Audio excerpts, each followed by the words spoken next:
We're like William and Harry before the fallout. Oh, We're that's like so. what Kate and Meghan could have been. Oh, that's exactly right. Who are Yeah. you, though? Who am I?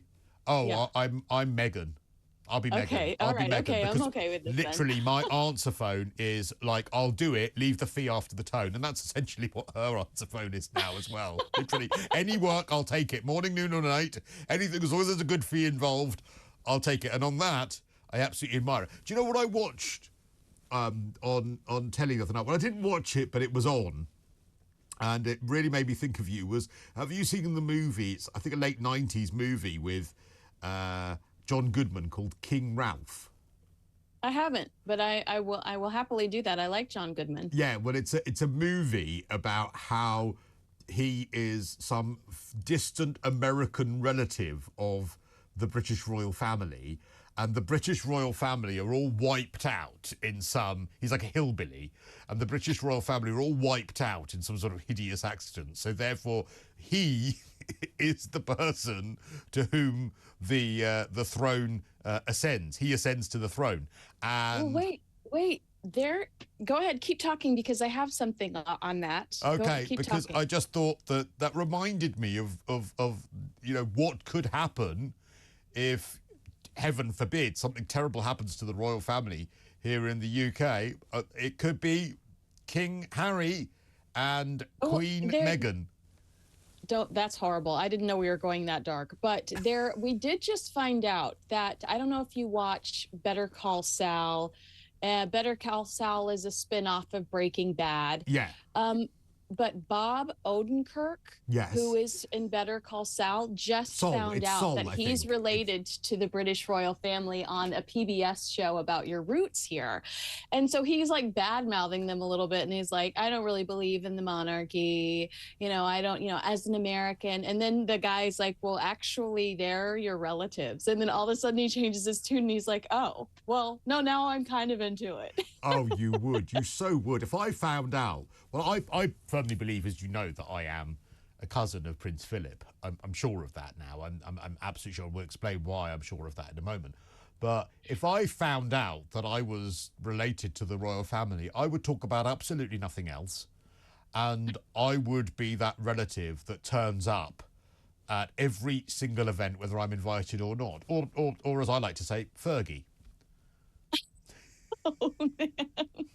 I would basically be the short, fat equivalent of Sarah Ferguson. I'll just turn up at anything. Whether I'm invited or not, I'll be there. I would be literally standing outside the gates of Balmoral, waving them as they go in, hopefully trying to chase them. Because you would, wouldn't you?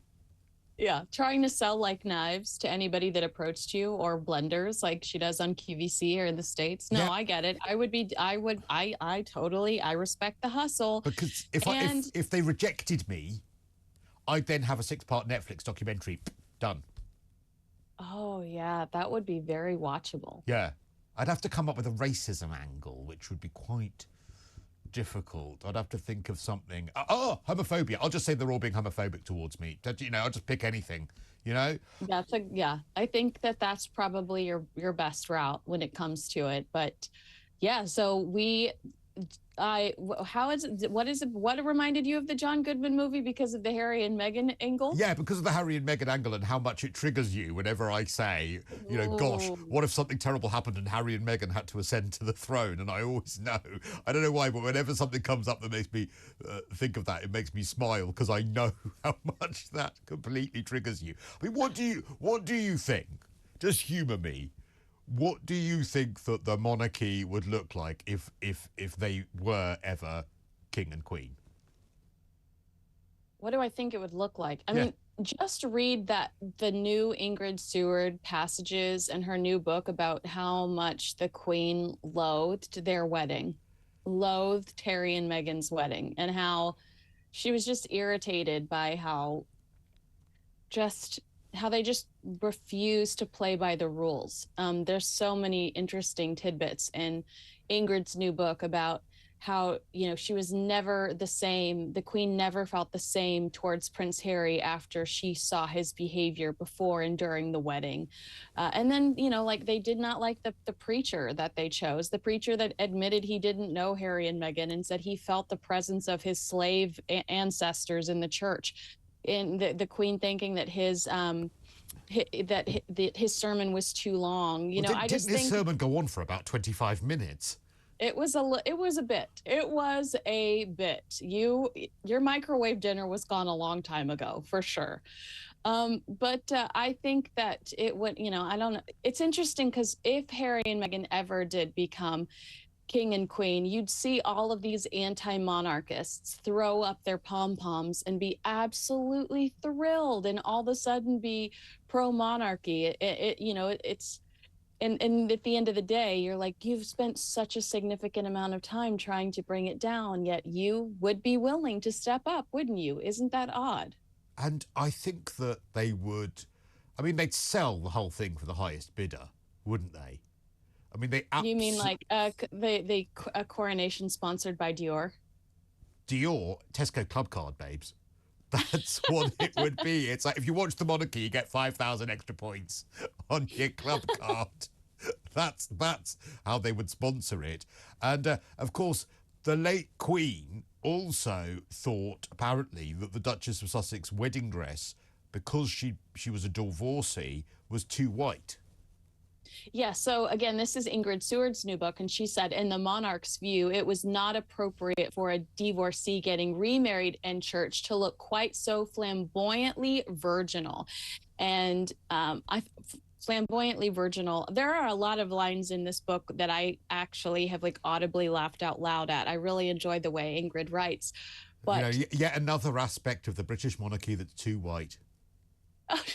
but haven't you noticed that she still maintains that style, Cristo? We've seen a lot of that video of them during the cyber bully whatever Yeah. like little meeting they held they held it last year, but they produced a video after the Senate had that hearing last week. So we're seeing a lot of Meghan again in the white shoulder, you know, it off the shoulder top.